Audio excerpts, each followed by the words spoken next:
Gold trusted gold buyers. మీరు తాకట్టు పెట్టిన బంగారాన్ని విడిపించి ఈ రోజు ఉన్న మార్కెట్ ధరకు కొనబడును.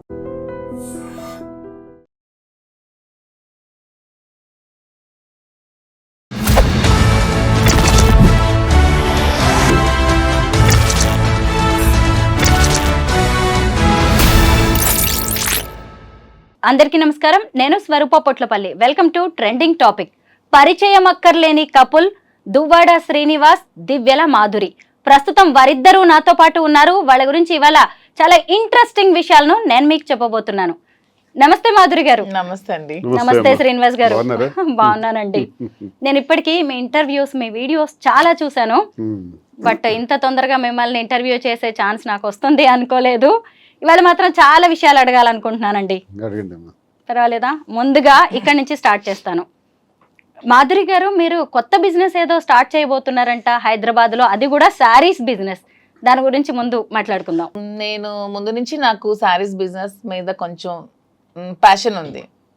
నాకున్న ఈ ఫ్యాషన్లో ప్యాషన్ గమనించి శ్రీనివాస్ గారు నన్ను ఎంకరేజ్ చేశారు. శ్రీనివాస్ గారు ముందు నుంచి కూడా మైనింగ్ బిజినెస్. సో పొలిటికల్గా ప్రతిసారి ఏం జరుగుతుందంటే, ఇతను పాలిటిక్స్లో మన పార్టీ హవాలో లేనప్పుడు అదర్ పార్టీ వచ్చినప్పుడు పొలిటికల్గా ఇతన్ని వ్యాపారాల మీద దెబ్బతీస్తున్నారు. సో మైండ్స్ అన్ని దెబ్బతీస్తారు. ఇదే విధంగా ఈ ఎలక్షన్ కూడా మేము ఓడిపోయిన ఈవినింగే మా మైండ్ని క్లోజ్ చేశారు. ఆల్మోస్ట్ 60 crores వరకు మేము లాస్ అయిపోయాం. బిజినెస్ పరంగా కంప్లీట్గా లాస్ అయ్యాం. సో అలాంటప్పుడు శ్రీనివాస్ గారికి నాకున్న ఇంట్రెస్ట్ని గమనించారు. అతను కూడా నేను రిక్వెస్ట్ చేయడం జరిగింది. రాజా, ఇలా నేను శారీ షాప్ పెడదాం అనుకుంటున్నాను, కొంచెం మీరు ఎంకరేజ్ చేయండి అని అడిగిన వెంటనే నాకు ఒప్పుకున్నారు. సో తప్పకుండా అపార్ట్ ఫ్రమ్ ద పాలిటిక్స్ ఒక 10% 20% నీ కోసం టైం స్పెండ్ చేసి నీకు సపోర్ట్ చేస్తాను, పెట్టు అని నన్ను ఎంకరేజ్ చేశారు. సో March 3rd హైదరాబాద్ మదీనాగూడలో ఫస్ట్ బ్రాంచ్ అయితే స్టార్ట్ చేస్తున్నాం, కాంచీపురం వక్లా సిల్క్స్ అని. సో ఇది కూడా ఏంటంటే, నాకు ముందు నుంచి శారీస్ అంటే ఇంట్రెస్ట్. ఈ ఫీల్డ్లో నేను ప్రతిసారి చాలా షాప్స్కి వెళ్ళి శారీస్ పర్చేస్ చేస్తూ ఉండేదాన్ని. అప్పుడు ఒకటి గమనించాను ఏంటంటే, వీవర్స్ ప్రైస్ కంటే కూడా రిటైల్స్లో ఎక్కువ ప్రైస్ పెట్టి అమ్ముతున్నారని. సో ఇది కాకుండా మనమే దగ్గరుండి వీవింగ్ చేయించుకొని వీవర్స్కి కూడా పని కల్పిస్తూ మనం ఆ వీవర్స్ ప్రైస్ నుంచి కొంచెం మనకున్న మార్జిన్ వేసుకుంటూ తక్కువ ప్రైస్లోనే పబ్లిక్ కూడా శారీ అందాలి, ప్రతి ఉమెన్కి కూడా తక్కువ ప్రైస్లో శారీ వెళ్ళాలి, అది కూడా ప్యూర్ క్వాలిటీ ఉండాలి. సో ఇప్పుడు మనకి చాలా వెరైటీస్ ఉంటాయి, టస్సెస్, ఆర్గాంజెస్, పట్టు, ఇలా చాలా ఉంటాయి. లెనిన్ అన్నీ కూడా డూప్లికేట్స్ వచ్చేస్తున్నాయి.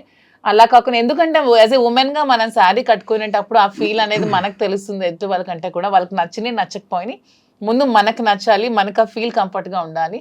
సో ప్యూరిటీ అనేది కంపల్సరీ ఉంటూ క్వాలిటీ కూడా తక్కువ రేట్కి ఇస్తూ శారీ షాప్ ఓపెన్ చేయాలనే ఉద్దేశంతోనే నేను శారీ స్టోర్ ఓపెన్ చేస్తున్నాను. దానికి శ్రీనివాస్ గారు నాకు సపోర్ట్ చేశారు. దాని పేరు కాంచీపురం వక్లా సిల్క్స్ అని మేము పెట్టుకున్నాం. అయితే మాలాంటి మిడిల్ క్లాస్ విమెన్ కూడా వచ్చి షాపింగ్ చేయొచ్చు అన్నమాట. ష్యూర్, మిడిల్ క్లాసే కాదు, బిలో మిడిల్ క్లాస్ కూడా వచ్చి చక్కగా మాధురి మేడం దగ్గరకు వచ్చాము, మేము వెళ్ళాము, మాకు తక్కువ ప్రైస్కి ఇంత మంచి క్వాలిటీ శారీ వచ్చిందని ఫీల్ అవుతూ కస్టమర్ ప్రతి ఒక్కరు కూడా వెళ్తారు. అండ్ మెయిన్, నేను నా శారీ షాప్కి బ్రాండ్ అంబాసిడర్ నేనే, నా షాప్కి నా బ్రాండ్ అంబాసిడర్ కస్టమర్స్ అనుకుంటున్నాను. ఎవరో హీరోయిన్స్కి, మోడల్స్కి పిలిచి డబ్బులు ఇచ్చి మోడల్ షూట్ చేసే బదులు నా కస్టమర్కే తక్కువ ప్రైస్ ఇస్తే వాళ్ళే నా బ్రాండ్ అంబాసిడర్స్గా ఉంటారు. వాళ్ళే 10 మందికి వెళ్ళి చెప్తారు మేడం దగ్గర తక్కువ కాస్ట్ శారీ ఉందని. So public are my brand ambassador, మా కస్టమర్సే నా బ్రాండ్ అంబాసిడర్. శ్రీనివాస్ గారు చూసారు అసలు కాన్ఫిడెన్స్ లెవెల్స్. శ్రీనివాస్ గారే నా కాన్ఫిడెన్స్. అసలు అతను నా పక్కన ఉంటే నేను చాలా కాన్ఫిడెంట్గా ఉంటాను. కాదు, చీరలు చూడడం కంటే కూడా ఆవిడని చూడడానికి వచ్చే వాళ్ళ కస్టమర్స్ సంఖ్య ఎక్కువగా ఉంటుందో ఏంటో. ఇప్పుడు మీరు మధ్యతరగతి అని అడిగారు కదా, మా కాన్సెప్ట్ కూడా ఏంటంటే సరసమైన ధర. ఇప్పుడు నేను చూస్తున్నాను, నాకైతే నాలెడ్జ్ లేదు ఈ శారీస్ మీద, పట్టు సిల్క్స్ మీద. తినుకున్నటువంటి ఎక్స్పీరియన్స్, ఆ ప్యాషన్ అన్నది ఎందుకు ఎక్స్పోజ్ చేయకూడదు, ఇది బిజినెస్లో ఎందుకు మనం 10 మందికి ఉపయోగపడకూడదు అనేది ఆలోచించి మగ్గాళ్ళ దగ్గరికి మేమే స్వయంగా వెళ్ళి ఒక 5-6 నెలలుగా ఈ ప్రాక్టీస్ చేస్తున్నాం. వారణాసి నుంచి ఇక్కడ బెంగళూరు వరకు చాలా ప్రాంతాల్లో, ముఖ్యమైన ప్రాంతాలన్నీ కంచి కానీ, ధర్మవరం కానీ, యాడికి కానీ, ఇలాంటి ప్రాంతాల్లో మగ్గాల వద్దకు వెళ్ళి వాళ్ళు నేస్తున్నటువంటి ఆ చీర, ఆ క్వాలిటీ ఏదైతే ఉందో దానికి సరైనటువంటి ధర వచ్చే విధంగా. ఎందుకంటే మగ్గందారుడికి కూలే మిగులుతుంది, ఎవరైతే కొంటున్నారో వాళ్ళకి 6 నుంచి 7 రెట్లు ధర పలుకుతుంది కస్టమర్కి. ఈ చీరల వ్యాపారంలో నష్టపోతున్న వాళ్ళు, ఒకటి మగ్గందారుడు నేతన్న, 2 కస్టమర్. వీళ్ళకి న్యాయం చేయాలి. అందుకే నేను డైరెక్ట్ మగ్గందారుడి దగ్గరికి వెళ్ళి నీకు న్యాయంగా అయినటువంటి ధర ఇప్పిస్తాం కాబట్టి నువ్వు అవన్నీ మాకు అందించని చెప్పడం జరిగింది. వాళ్ళు అవన్నీ కూడా మగ్గాల ద్వారా చాలా సేకరించుతాను. నేనేం చెప్తున్నానంటే నాణ్యత ప్రాధాన్యత, నాణ్యతే మా ప్రామాణికం. Quality is our predominance. దీనిని ఎప్పుడూ కూడా మనం మైండ్ నుంచి తీయకూడదు. ఎందుకంటే వ్యాపారం చేసిన తర్వాత వ్యాపారం పెట్టినవాడు ఎవరో తెలుస్తుంది. వ్యాపారం ప్రారంభించిన తర్వాత ఎక్కడైనా సరే. మా పరిస్థితి ఏంటంటే ఈ వ్యాపారం ప్రారంభించక ముందే మేము ఎవరో తెలుసు. మా మీద ఎక్స్పెక్టేషన్స్ ఉంటాయి. ఈయన రాజకీయాలకు చెందిన వ్యక్తి కదా, ప్రజల పట్ల మరి వర్తకుల ఈ కస్టమర్స్ పట్ల ఏ విధమైనటువంటి బాధ్యతతో ఈయన ఈ వ్యాపారం చేయగలుగుతారు మాధురి కానీ శ్రీనివాస్ కానీ అనుకోవచ్చు. కాబట్టి వాళ్ళకి న్యాయం చేయాలి. మా దగ్గరకు వచ్చే కస్టమర్ ఇప్పుడు ఫర్ ఎగ్జాంపుల్ 50,000 రూపాయలకి మగ్గందారుడి దగ్గర కొంటే ఇక్కడ 3 లక్షల రూపాయలకు అమ్ముతున్నారు. ఎందుకు అంత ధరకు అమ్మాలి? అప్పుడు అక్కడ మీరు అన్నట్టు ఒక మధ్యతరగతి కుటుంబానికి చెందినటువంటి ఒక మహిళ వచ్చి ఆ చీరను కొనాలంటే 3 లక్షలు అని కొనలేకపోవచ్చు. కానీ మా ఉద్దేశం అది కాదు. ఆ 50,000 రూపాయల చీరనే ప్రాఫిట్స్ అలాగే మెయింటెనెన్స్ అన్నీ కలుపుకొని ఒక సరసమైన ధర, ఒక రీజనబుల్ ప్రైస్కి అంత కాస్ట్లీ చీర కూడా అందించాలి. ఏదైతే అంత ఖరీదు పెట్టి జూబ్లీ హిల్స్లో కొంటున్నారో అదే చీరని అదే జూబ్లీ హిల్స్లో కానీ అదే మదీనాగూడలో కానీ హైదరాబాద్లో ఎక్కడైనా సరే ఒక రీజనబుల్ ప్రైస్కి అందించాలి. కస్టమర్ అనేవాడు మన దగ్గరికి వచ్చాడంటే సంతృప్తితో అతను బిల్ పేమెంట్ చేయాలి. కళ్ళల్లో బాధ ఉండకూడదు. అరే నేను ఈ ప్రైస్ ఇంత ఎక్కువ ఇచ్చానే అన్న ఫీలింగ్ ఉండకూడదు. మనం వాళ్ళ సంతృప్తిని చూడాలి అన్నది మాకున్న ప్రజా సంబంధాల కారణంగానే ఈ అభిప్రాయం కూడా ఉంది మాకు. ఆ అభిప్రాయంతోనే బిజినెస్ చేయటం జరుగుతుంది తప్ప లాభాపేక్షతోని ఇందులో ఏదో సంపాదించేయాలని కాదు. అలా చేయాలనుకుంటే చాలా వ్యాపారాలు ఉంటాయి, ఇందులోకే రావాల్సిన పని లేదు. తనకున్న ప్యాషన్ పట్ల ఈ వ్యాపారం చేయటం పట్ల ఆమె ప్రతి స్త్రీకి తనకు ఒక అవగాహన ఉంది. పొట్టిగా ఉన్నారా, పొడవుగా ఉన్నారా, వీళ్ళు నలుపుగా ఉన్నారా, తెలుపుగా ఉన్నారా, ఎవరు ఎలా ఉన్నా నాతో చాలా మంచి మాటలు చెప్పింది. స్త్రీకి ఆభరణం చీర అని, ఆభరణాల కన్నా నిజమైన ఆభరణం చీర. ఆ చీర ఎలా ఉండాలి అన్నది సామాన్యులు ఒక కవి కూడా చెప్పారు. సామాన్యుడైన కూలి పనికి వెళ్ళే స్త్రీ అయినా సరే ఎవరికైనా చీర ఇచ్చే అంత అందం ఏది ఇవ్వదు. కాబట్టి ఆ చీరని అందరికీ అనుకూలంగా ఉండేటట్టు ఏ చీరని తయారు చేసి పెడితే ఈ షాప్లో ఆ అందాన్ని తెచ్చిపెట్టగలం అన్నది ఒక పెద్ద స్టడీ చేసింది. స్టడీ చేసి ఇవన్నీ చేసింది. తన కష్టం ఎక్కువ. నేను బ్యాక్ డ్రాప్లో ఆమెకు పూర్తిగా సపోర్ట్ ఇస్తున్నాను. ఈ బిజినెస్లో ఇక్కడ ఒక 6 బ్రాంచెస్ కింద డెవలప్ చేసి ఇంకా అలాగే విజయవాడ, రాజమండ్రి, కాకినాడ, విశాఖపట్నం, బెంగళూరు ఇలా విస్తరిద్దామని, దీంతోపాటు జ్యువెలరీ కూడా ఆమెకు బాగా అనుభవం ఉంది, దానిలో కూడా స్టార్ట్ చేద్దామని ఈ రంగంలోకి దిగటం జరిగింది. అసలు మైనింగ్ బిజినెస్ ఎక్కడా, చీరల బిజినెస్ ఎక్కడా? చీరల గురించి మీరు ఎంత అద్భుతంగా చెప్తున్నారు. అదే నేను ఇప్పుడు అడగబోతున్నాను.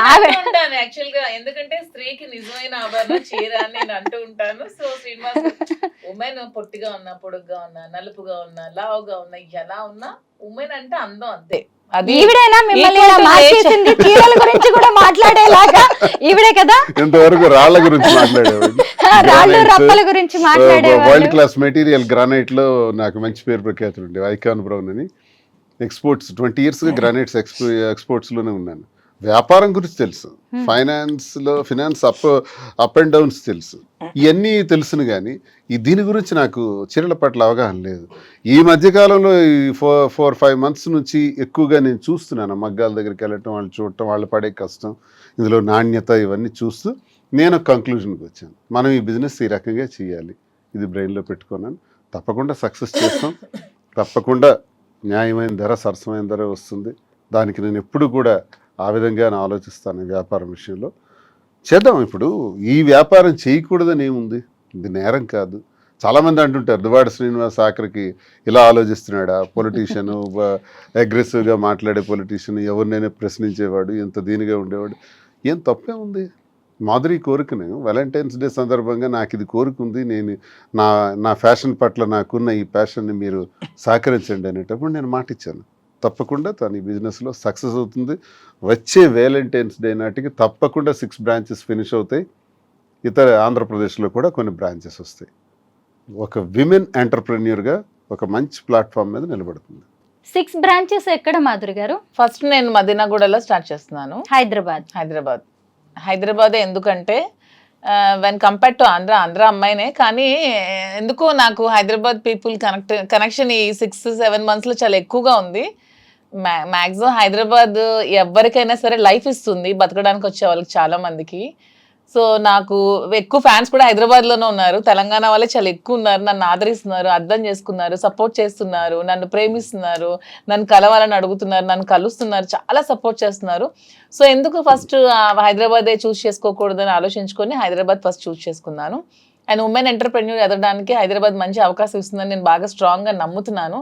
ఎందుకంటే when compare to Andhra, Hyderabad people are well matured. కొంచెం అంటే ఫ్యాషన్ పరంగా కూడా కొంచెం ఈ culture when compare to Andhra కొంచెం ఇది డెవలప్డ్గా ఉంది. సో ఫస్ట్ బ్రాంచ్ మదీనాగూడలో స్టార్ట్ చేసి, నెక్స్ట్ బ్రాంచ్ జూబ్లీ హిల్స్లో స్టార్ట్ చేసి, ఇంకొక బ్రాంచ్ వేరే దగ్గర ప్లాన్ చేస్తున్నాం. తర్వాత నెక్స్ట్ ఆంధ్ర మా వైజాగ్లో కూడా పెట్టాలి, విజయవాడలో, రాజమండ్రిలో ఇలా కూడా పెట్టాలనే ఆలోచనలో అయితే ఉన్నాము. నాకైతే ఉమెన్ ఎంటర్ప్రెన్యూర్గా ఎదగాలని ఉంది. నాకే కాదు, ప్రతి ఉమెన్కి ఇదే చెప్తున్నాను. ప్రతి ఒక్కరు కూడా మీరు మెయిన్ డిపెండ్ అవ్వడం మానేసి మీకు ఎర్న్ చేసుకుంటూ ఇండివిజువల్గా బతకడం నేర్చుకోండి. తర్వాత మీరు పెళ్ళిళ్ళు చేసుకుంటారో ఏం చేసుకుంటారో మీకు నచ్చిన బట్టి బతకండి, కానీ ఫస్ట్ అయితే మీరు ఇండిపెండెంట్గా బతకడం అయితే నేర్చుకోండి. ఎవరి మీద ఆధారపడకండి. నిజంగా మీ శారీస్ కలెక్షన్ చాలా బాగుంటుంది. Thank you. మీ సెలెక్షన్ కూడా బాగుంటుందని దాన్ని చూస్తుంటేనే అర్థమవుతుంది. ఒకరోజు మీరు ఒక వీడియో చేశారు మీ యూట్యూబ్ ఛానల్. ఆ వీడియో కూడా నేను జస్ట్ 2 hours లో చేశాను. ఆ వీడియో నేను చాలా సర్ప్రైజ్ అయ్యాను. అంతా చూస్తే మీరు ఒకే రోజు చేసిన వీడియో లాగే అనిపించింది. వన్ డే లో 2 hours లో చేశాను. జస్ట్ 2 hours లో జస్ట్ చేశాను. అది శ్రీనివాస్ గారు జస్ట్ ఇలా బయటకి ఎక్కడికి వెళ్ళి వచ్చే లోపల 2 hours లో కంప్లీట్ చేశాను. యూట్యూబ్ వీడియోస్ కూడా ఎందుకు స్టార్ట్ చేశానంటే నాకు ముందు నుంచి కూడా పబ్లిక్ దగ్గర అవడం ఇష్టం. ఆ విధంగానే డాన్స్ స్కూల్ స్టార్ట్ చేశాను. పిల్లలకి డాన్స్ చెప్పడం, ఉమెన్ కి డాన్స్ చెప్పడం, ఎక్కువ నాకు గ్యాదరింగ్స్ ఉమెన్ తో ఎక్కువ క్రౌడీ పీపుల్ తో ఉండడం నాకు ముందు నుంచి ఇష్టం. ఆ విధంగానే పాలిటిక్స్ లోకి వచ్చాను. సో ఆ విధంగానే ఈ బిజినెస్ లోకి వస్తే మోర్ కనెక్టింగ్ పీపుల్ అవ్వచ్చు, బాగా ఉండొచ్చు అనే ఉద్దేశంతోనే మళ్ళీ ఈ బిజినెస్ కూడా స్టార్ట్ చేస్తాను. మీరు ఆల్రెడీ ఎంటర్ప్రెన్యూర్ కదా, ఆల్రెడీ బిజినెసెస్ ఉన్నాయి మీకు, పెట్రోల్ బంక్ లాంటివి. మరి వాటి సంగతి ఏంటి? మీరు ఇక్కడికి వచ్చేసి పెట్రోల్ బంక్ కూడా రన్ అవుతుంది. పెట్రోల్ బంక్ అంటే మనం ఎంతమందికి జాబ్ ఇవ్వచ్చు, ఎంప్లాయ్మెంట్ 3 or 4. ఇదే ఈ షాప్ లో నేను 50 మందికి, 60 మందికి, 100 మందికి, 1000 మందికి నేను ఎంప్లాయ్మెంట్ ఇవ్వచ్చు. నాకు హ్యాపీగా ఉంటుంది కదా. నేను ఒక 1000 మందికి నేను నా దగ్గర బ్రతుకుతున్నారంటే ఆ వచ్చే ఫీలింగ్ మజాయే వేరు. శ్రీనివాస్ గారు, మరి మీరు ఇక్కడే ఉంటారా హైదరాబాద్ లో? నేను టెక్కల్ కాన్స్టిట్యున్సీలో ఉంటాను. టెక్కల్ కాన్స్టిట్యున్సీలో మేము ప్లాన్ చేసుకున్నాం బిజినెస్ చేసేటప్పుడు. 4 days అక్కడ, 3 days ఇక్కడ. అలాగే మాధురి వస్తుంటారు, వెళ్తుంటారు, నేను వస్తుంటాను, వెళ్తుంటాను. జస్ట్ 3 hours హైదరాబాద్లో ఉంటాం ఫ్లైట్కి వచ్చి. ఇక్కడ నుంచి బయలుదేరితే మరో 3 hours టెక్కల్లో ఉంటాం. ప్రజా సమస్యలు ఇప్పుడు ప్రస్తుతం మాకు 29లో ఎలక్షన్ అయితే 2 years గ్యాప్ బాగా దొరికింది. ప్రస్తుతానికి చిన్న చిన్న సమస్యలు ఉన్నాయి, కార్యకర్తలకి ఇబ్బందులు పెడుతున్నారు. అలాగే పెళ్ళిళ్ళు ఏవైనా ఫంక్షన్లు ఉంటే వాటికి హాజరవటం, కార్యకర్తలకు ఇబ్బంది వస్తే నిలబడటం, గ్యాప్ కొంచెం ఉంది కాబట్టి ఈ గ్యాప్లో బిజినెస్ని పికప్ చేద్దామని ఇది సీరియస్గా తీసుకున్నాను. అంటే హైదరాబాద్ వచ్చి వెళ్తుంటాను. ఇక్కడ కూడా ఇల్లు తీసుకుంటున్నాం, ఇక్కడ ఉండటం జరుగుతుంది, అక్కడ ఉండటం జరుగుతుంది. పాలిటిక్స్ అనేది మాకు ఊపిరి, పాలిటిక్స్ 25 సంవత్సరాల కష్టం, అది ఎక్కడ విడిచిపెడతాం? ఫస్ట్ అది చేసి తీరుతాం. అది ఉంటే ఇది ఉంటుంది. మీ బిజినెస్ కోసం మరి ఆయన మరి ఇక్కడ ఉండడం అక్కడ ఉండడం ఇబ్బంది ఏమి మా రాదంటారా? ఇద్దరికి కూడా ఫస్ట్ పాలిటిక్స్ మా లైఫ్, తర్వాత బిజినెస్ మా ప్యాషన్. సో పాలిటిక్స్ వదిలేదే లేదు అసలు. మేము రాజకీయాలు అనేది వదిలేదే లేదు. అతను ఊపిరినంత వరకు రాజకీయాలు చేస్తూనే ఉంటారు, ప్రజల కోసం పోరాడుతూనే ఉంటారు, ప్రజల పక్షాన్ని నిలబడుతూనే ఉంటారు. సో బిజినెస్ కోసం పాలిటిక్స్ వదిలేది లేదు. ఎంతమంది బిజినెస్ చేస్తూ పాలిటిక్స్ చేయట్లేదు? ఓన్లీ పాలిటిక్స్ చేస్తే మేము ఎలా బ్రతికేది? మాకు బ్రతకడానికి కూడా ఉండాలి, మాకు నమ్మి వచ్చిన కార్యకర్తను కూడా మేము బ్రతికి పెట్టే విధంగా ఉండాలంటే మేము కూడా బిజినెస్ చేయాలి, చేస్తూ పాలిటిక్స్ చేయాలి. కాబట్టి 2 బ్యాలెన్స్ చేసుకోగల సత్తా మాలో ఉందే కాబట్టి మేము కాన్ఫిడెంట్గా ఉంటూ ఈ నిర్ణయం తీసుకుంటూ బిజినెస్ చేస్తూ పాలిటిక్స్ చేస్తాం. 2 బ్యాలెన్స్ చేసుకోవాలి. మా ఉద్యోగాల్లో కూడా ఎంతో మంది నాతో ఉన్నటువంటి నిరుద్యోగులు, ఏ అవకాశం లేకుండా ఉన్న వాళ్ళు చాలా మంది ఉన్నారు. వాళ్ళందరినీ ఇన్వాల్వ్ చేస్తున్నాం. మా కార్యకర్తలు చాలా మంది ఇక్కడ పెడుతున్నారు స్టాఫ్ గా. అక్కడ ఎవరికైతే జాబ్ అవసరం ఉందో వాళ్ళకి, ఇక్కడ ఎవరు అవసరం ఉందో హైదరాబాద్ లో ఎంతమంది వీలైతే అంతమందిని తీసుకుంటూ మరి కొంతమందిని అక్కడ అవకాశం లేని వాళ్ళకి కూడా ఇక్కడ తెచ్చి పెట్టడం, ఇవన్నీ కొంతమందికి లైఫ్ ఇవ్వటం జరుగుతుంది కదా. జీవితం నెలకు 20-25,000 జీతం, 30,000 జీతంతో హాయిగా ఉంటారు. పాలిటిక్సే మా లక్ష్యం అని చెప్తున్నారు. అసలే మరి హైదరాబాద్ కు వస్తున్నారు. హైదరాబాద్ జనం, తెలంగాణ వాళ్ళు చాలా మెచ్యూర్డ్ గా ఆలోచిస్తారు. ఏమో రేపు ఇక్కడ ఏమన్నా పాలిటిక్స్ లోకి అవకాశం వస్తే మాధురి గారికి మీకు ఓకేనా? అవకాశం వచ్చిన మరుక్షణమే మా ఆశీస్సులు ఉంటాయి, సహకారం ఉంటుంది. గ్రేట్. అసలే జిహెచ్ఎంసీ ఎలక్షన్స్ రాబోతున్నాయి. మాధురి గారు, మీలాంటి ఫైర్ బ్రాండ్స్ అవసరం అన్ని పార్టీలకి కనిపిస్తోంది. కొంచెం ఆలోచించుకోండి. మీ బేస్ అయిన ఆంధ్ర నుంచి ఇక్కడికి వస్తున్నారు. ఎందుకంటే మాకున్నది ఎప్పుడు పాలిటిక్స్ తో మాకు నిత్య సంబంధం, వ్యాపారం. అవకాశం వస్తే చూద్దాం. అయితే నేను ఒక ఇంటర్వ్యూలో మీరిద్దరు చెప్పడం ఒకటి నేను చూశాను, మాకు 5 పిల్లలు అన్నారు. మీ 2 ఆడపిల్లలు, అలాగే ముగ్గురు. మీకున్న 3 ఆడపిల్లలు. ఎలాగా ఇంత అంటే ఓన్లీ స్టేట్మెంట్కి అది పరిమితం చేస్తున్నారా, లేదంటే ప్రాక్టికల్గా కూడా బాధ్యతగా ఉంటున్నారా మీరు? Practical గా ఉండాలి కదా. స్టేట్మెంట్ కి పరిమితం చేయడానికి మేమేం చిన్నపిల్లలం కాదు. అలాంటి స్టేట్మెంట్ ఇవ్వాల్సిన అవసరం కూడా మాకు లేదు. మాకు 2 పిల్లలు, 3 పిల్లలు, 5 పిల్లలు అనుకునేటప్పుడు 5 పిల్లల బాధ్యత కూడా మేము తీసుకుందామని నిర్ణయించుకున్నాం. ఆల్రెడీ ఒక పాపకు పెళ్ళైంది, ఇంకో పాప పెళ్ళికి రెడీగా ఉంది. ఆమె పెళ్ళికి కావాల్సిన ఏమైతే మేము ఖర్చు పెట్టాల్సిన డౌరీ ఉంటే అవి కూడా రెడీ చేస్తూ, నా పిల్లలు ఇంకా చిన్నవాళ్ళు, just UKG, 5th standard, 6th standard, వాళ్ళకి చదివించుకుంటూ వాళ్ళు కూడా ఒక ఉన్నతమైన స్థానంలో పెడుతూ వాళ్ళు కూడా చూసుకుంటూ 5 పిల్లల బాధ్యత ఇంతమంది ప్రజల బాధ్యత మేము తీసుకున్నప్పుడు 5 పిల్లల బాధ్యత మేము తీసుకోలేమా? సిల్లీ క్వశ్చన్ అది. ఎవరు అడుగుతుంటే మేము సమాధానం ఇస్తున్నాం. సమాధానం ఇవ్వాల్సిన అవసరం కూడా మాకు లేదు. మీరు దేనికి ఉండాలి? మా ఇంటికి వచ్చే ప్రజల కష్టాల్లోనే మేము ఉన్నప్పుడు మా పిల్లలకి మేము ఎలా వదిలేస్తాం? ప్రజలు మాకు నిత్య సంబంధం. మాకు మా వల్ల బయటకు వచ్చినటువంటి 5 పిల్లలు. 5 పిల్లలు చూడకపోతే మీరు ఎవరిని చూడాలి? కామన్, చిన్న విషయం. అది చూడాలి, తప్పదు. అది మా ధర్మం, మా బాధ్యత. యాజ్ ఏ పేరెంట్స్ గా పిల్లల బాధ్యత అందరికీ పేరెంట్స్ తీసుకోవాలి. వాళ్ళ తలరాతలు మనం కలనే, వాళ్ళు ఏమవుతారో అదేమనే తర్వాత అది దైవాధీనం. కానీ వాళ్ళ బాధ్యత మనం అయితే తీసుకోవాలి. వాళ్ళకి ఏ రంగంలో కావాలంటే ఆ రంగంలో పెట్టాలి. వాళ్ళకి ఎలా కావాలంటే ఏ ఫీల్డ్ కావాలంటే ఆ ఫీల్డ్ లో ఉంచి వాళ్ళని చూసుకోవాలని మేమైతే నమ్ముతున్నాం, అలాగే చూసుకుంటున్నాం. మాధురి గారు, మీ పిల్లలు 3 కూడా చిన్నవాళ్ళు, మరి ఇప్పుడు వాళ్ళు హైదరాబాద్కి వస్తారా మీతో పాటు? ఈ నెక్స్ట్ ఇయర్ అయితే హైదరాబాద్ లోనే పెట్టి ఇక్కడే స్కూల్లో జాయిన్ చేద్దామని అయితే నేను అనుకుంటున్నాను. నా దగ్గర ఉంచి చదివిద్దాం అనుకుంటున్నాను. ప్రెసెంట్ మా మదర్ దగ్గర ఉన్నారు. కొంచెం నేను సెటిల్ అయ్యాక హైదరాబాద్ నచ్చింది నాకు కూడా. సో హైదరాబాద్లోనే వాళ్ళు కూడా చదివిద్దాం అనుకుంటున్నాను. 3 ఆడపిల్లలు, వాళ్ళకి తండ్రి ప్రేమ, ఆయన అందించే భరోసా అనేది చాలా అవసరం. శ్రీనివాస్ గారు ఖచ్చితంగా మంచి తండ్రి, దాన్ని నేను కాదనలేదు. పిల్లలు కూడా అలా యాక్సెప్ట్ చేస్తారా తండ్రి లాగా? ఆయన పిల్లలు వాళ్ళ ఫాదర్ అండర్ లోనే ఉన్నారు. నేను మా హస్బెండ్ మ్యూచువల్ గా కన్సర్న్ తో విడిపోయినా సరే వాళ్ళ ఫాదర్ వాళ్ళ పిల్లల బాధ్యతను తీసుకుంటున్నారు. నా బాధ్యత కూడా యాజ్ ఏ మదర్ గా నేను తీసుకుంటున్నాను. యాజ్ ఏ గార్డియన్ గా, యాజ్ ఏ కేర్ టేకర్ గా, యాజ్ ఏ ఫిలాసఫర్ గా శ్రీనివాస్ గారు కూడా బాధ్యతలు తీసుకుంటున్నారు. మా పిల్లలకి 3 బాధ్యతలు కూడా ఉన్నాయి. 3 తీసుకుంటున్నాం కేరు. వాళ్ళకి ఏ లోటు ఉండదు. నా వల్ల ఈ భూమి మీదకి వచ్చారు పిల్లలు, వాళ్ళకి ఏ లోటు రానివ్వను. నా కంటికి రెప్పలా కాపాడుకొని చూసుకుంటాను. వారసుని ఇవ్వడానికి కూడా మేము రెడీగా ఉన్నాము అని చెప్పారు. చాలా సర్ప్రైజ్ అయ్యాను నేను అసలు. సర్ప్రైజ్ ఏముంది, ముందు నుంచి మేము అనుకుంటున్నాం. దాంట్లో సర్ప్రైజ్ ఏముంది? నేనే మాధురి అంటేనే ఓపెన్ గా చెప్తుంది ఏదైనా. మేము నిజంగానే వారసుడికి అందామనే ఆలోచనలో ఉన్నాము. యాక్చువల్గా ఈ ప్లానింగ్ ముందే ఉండే, కానీ ఈ బిజినెస్ కోసం ఈ ప్లానింగ్ ని ఒక 1 year షిఫ్ట్ చేసాం. ఆఫ్టర్ ఈ 1 year బిజినెస్ తప్పకుండా కేసులు కూడా ఉన్నాయి కదా, కోర్టులో కేసులు కూడా ఉన్నాయి కాబట్టి అవన్నీ కొంచెం తేలాలి. కాబట్టి కొంచెం తేలిన తర్వాత అవన్నీ కూడా ఉంటది. ఏముంది, కొడుకు కావాలి అనేది బలమైన కోరిక ఈవిడదే అనిపిస్తా ఉంటది నాకు. లేదు నాకంటే ఏంటంటే శ్రీనివాస్ గారు ఉన్న క్వాలిటీస్ ఇలాంటి అవసరం ఇంకొక జనరేషన్ కూడా ఉండాలి, ఇతని వారసుడు ఉండాలనే ఆలోచన నాకైతే ఉంది, అతనికి కూడా ఉంది, ఇద్దరికి ఉంది. మరో దువాడు వస్తాడంటే అంతే కదా. అలానే ఆడపిల్ల మగపిల్ల తక్కువ నేను అన్నా. ఏం ఆడపిల్లలు రాజకీయాలు చేయట్లేదా, ఆడపిల్లలు ప్రైమ్ మినిస్టర్ అవ్వలేదు, అలానే కాదు. ఊరికే మా ఇద్దరికి అనిపించింది. అంటే 5 ఉన్నారు కదా, వీళ్ళు 5 చూసుకోవడానికి ఇంకో బాబు ఉంటే బాగుంటుంది అంతే. మీ ఇద్దరిది ప్రేమ అనాలా, ఏమంటారు ఈ సంబంధానికి పెట్టే పేరు? అంతకు మించి, ప్రేమకు మించి ఏమైనా పదం ఉంటే పెట్టుకోండి. ఈ మాట నేను ఎందుకు అడిగాను అంటే, సహజంగా మనం టీనేజ్ లోనో లేదంటే ఒక 15 years నుంచి 25 years లోపు ప్రేమలో పడుతూ ఉంటాం. అది ఆడవాళ్ళైనా మగవాళ్ళ, ఇలాంటి పేర్లు ఏవో ఉంటాయి. ఆ తర్వాత పెళ్ళైన తర్వాత కూడా కొన్ని రిలేషన్స్ ఉంటాయి, వాటికి రకరకాల పేర్లు ఉన్నాయి. ఇప్పుడు మాధురి గారు, మీరు ఎప్పుడైనా మీ ఎంగేజ్ లో ప్రేమలో పడ్డారా? ఇలా కావాలి అని ఎప్పుడైనా అనిపించిందా మీకు? ఎంగేజ్ లో అంటే ఎప్పుడు డిగ్రీలో ఫస్ట్ ఇయర్ లో ఎప్పుడో ఒకసారి లవ్ చేశాను. తర్వాత చూసారా, అబ్బా ఎంత open mind. He knows everything. I told him everything about me. He knows everything. ఎప్పుడు డిగ్రీ ఇంటర్మీడియట్ 2nd year వరకు నేను శ్రీ చైతన్య చదివాను, గర్ల్స్ క్యాంపసే. డిగ్రీ ఫస్ట్ ఇయర్ లో బయోటెక్నాలజీ నేను first year. Degree first year లో ఒక అబ్బాయికి లవ్ చేశాను, ఆ అబ్బాయి కూడా లవ్ చేశాడు. ఇంట్లో ఇంటర్ కాస్ట్ వల్ల ఒప్పుకోలేదు. ఆ అబ్బాయి వేరే కమ్యూనిటీ, నేను వేరే కమ్యూనిటీ. ఆ అబ్బాయి వచ్చి ఇంటికి వచ్చి మాట్లాడడం కూడా జరిగింది. ఫాదర్ ఒప్పుకోలేదు. ఒప్పుకోకుండా నాకు ఈ మ్యారేజ్ చేశారు ఇంట్లో. అప్పట్లోనే బలవంతంగా నాకు పెళ్లి చేశారు.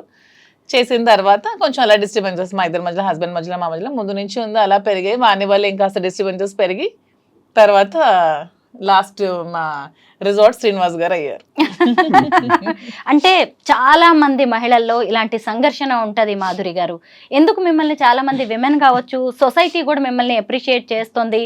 ఎందుకు అంటే వాళ్ళ జీవితాల్లో వాళ్ళు చేయలేనివి చాలా మీరు చేసి చూపించారు. మీరు ఎంత అసలు ఆయన పక్కన కూర్చోబెట్టుకొని మీ లవ్ స్టోరీ గురించి చెప్పారు, ఇప్పుడు మళ్ళీ నేను ప్రేమలో పడ్డాను ఈయనతో అని చెప్పారు కదా అసలు.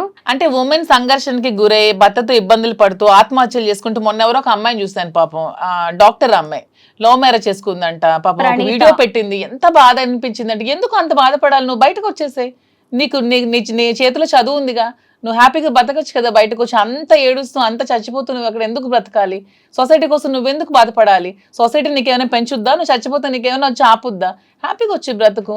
సో మనం ఏదో ప్రాబ్లమ్స్ ఉన్నాయని ఇరుక్కుంటూ మరి ఎంత పాసిబిలిటీ అంటే అంతవరకు సాల్వ్ చేసుకోవడానికి ట్రై చేయాలి. మన ఒక వైఫ్ అండ్ హస్బెండ్ మధ్య మనస్పర్ధలు వస్తే సాల్వ్ చేసుకోవడానికి మాక్సిమం ట్రై చేయండి. కుదరలేదు, మనం అక్కడ సస్టైన్ అవ్వలేము, ఇంకా చావే శరణ్యం అయినప్పుడు ఖచ్చితంగా బయటకు వచ్చి మీ బతుకు మీరు బతకండి, అంతేగాని మీ లైఫ్ని ఎవరి కోసం నాశనం చేసుకోకండి.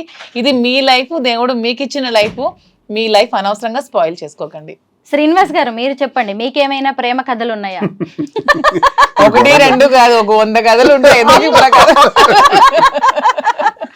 మీరు గొడవ పెట్టాలి. మరి ఆవిడ అలా చెప్పినందుకు మీరు కూడా చెప్పాల్సిందే ఖచ్చితంగా, ఎందుకంటే అంత ప్లెయిన్ గా ఉన్నారు, అంత తెల్ల కాగితం అసలు. ఎంతో మంది పరిచయం ఉంటారు, వస్తుంటారు, వెళ్తుంటారు, కానీ నేను ప్రేమను చూశాను మాధురి. శ్రీనివాస్ గారు, నేను అతన్ని మొత్తం హిస్టరీ అంతా బయోపిక్ కూడా రాద్దాం అన్నంత నేను రీసెర్చ్ చేశాను.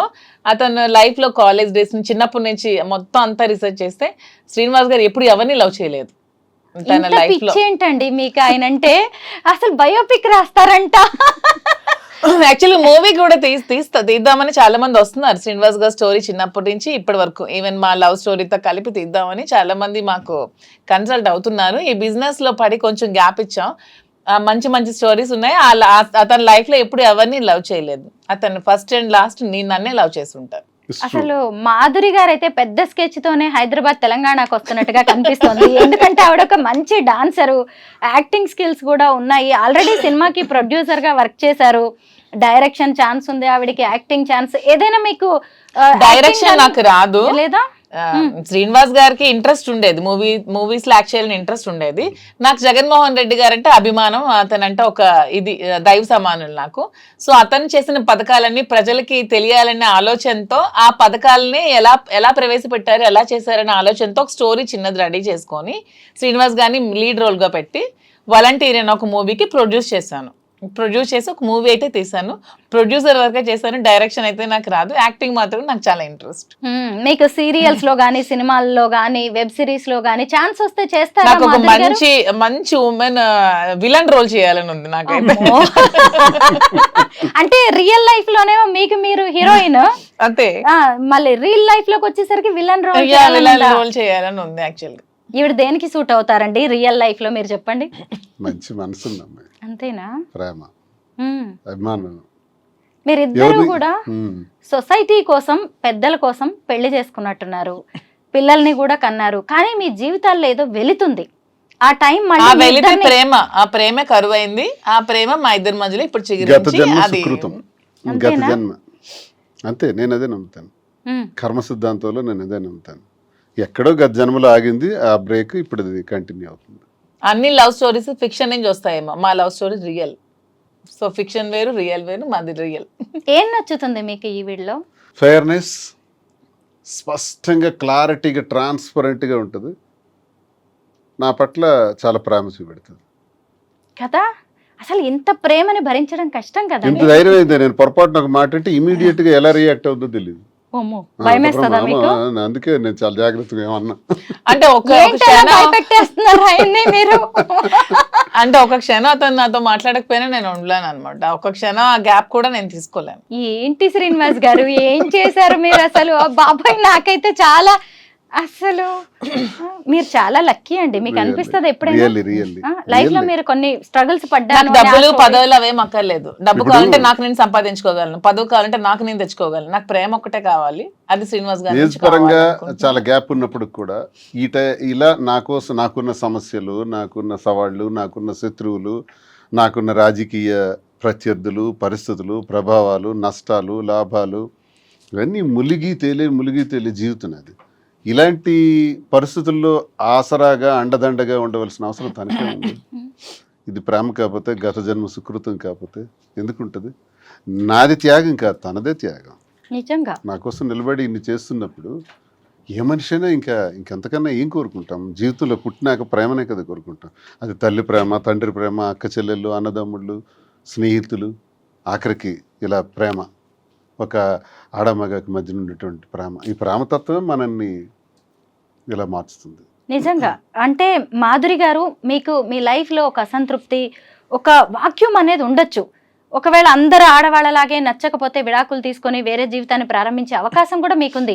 అయినా సరే ఎందుకు దువ్వాడ గారే, ఎందుకంటే మీ చుట్టూ కూడా ఎంతో మంది మగాళ్ళు ఉండొచ్చు, ఎంతో అట్రాక్ట్ చేసే అవకాశాలు కూడా మీకు ఉండొచ్చు. అయినా సరే ఎందుకు ఈయనే నచ్చారు మీకు? పైగా ఇద్దరు పిల్లలు పెద్దవాళ్ళు అయ్యారు, వాళ్ళ ఇంట్లో ఉన్న ఇష్యూస్ ఇవన్నీ మీకు తెలుసు. అయినా సరే ఇంత ఏజ్ గ్యాప్ అంటే శ్రీనివాస్ గారు అన్నట్టు ఇది నిజంగా గత జన్మ బంధమేమో అని నాకు మిగిలిపోయిన, గత జన్మలో మేము మిగిలిపోయిన ప్రేమికులమేమో అని నాకు అనిపిస్తుంది. ఇంతమంది ఉంటే అతనే ఎందుకు నాకు కనెక్ట్ అయ్యారు, ఇంతమంది అమ్మాయిలు ఉంటే నేనే ఎందుకు శ్రీనివాస్ గారికి కనెక్ట్ అయ్యాను, మా ఇద్దరి మధ్యలోనే ఎందుకు ఇలా రిలేషన్షిప్ డెవలప్ అయింది, ఏదో గత జన్మలో మిగిలిపోయిన బంధం ఏమో నాకు కూడా అనిపిస్తుంది. శ్రీనివాస్ గారిలో అంటే కొన్ని క్వాలిటీస్ నాకు బాగా నచ్చాయి. తను చాలా హంబుల్, హానెస్ట్, స్ట్రైట్ ఫార్వర్డ్, నీతి నిజాయితీతో ఉంటారు, లంచం ఇలాంటివి ఏవి ఎవరు ఎంత చూపించినా అవి ఏమి లొంగరు. సో ఇవన్నీ కూడా అతను ఉన్న బెస్ట్ క్వాలిటీస్, చాలా రేర్గా ఉండే క్వాలిటీస్.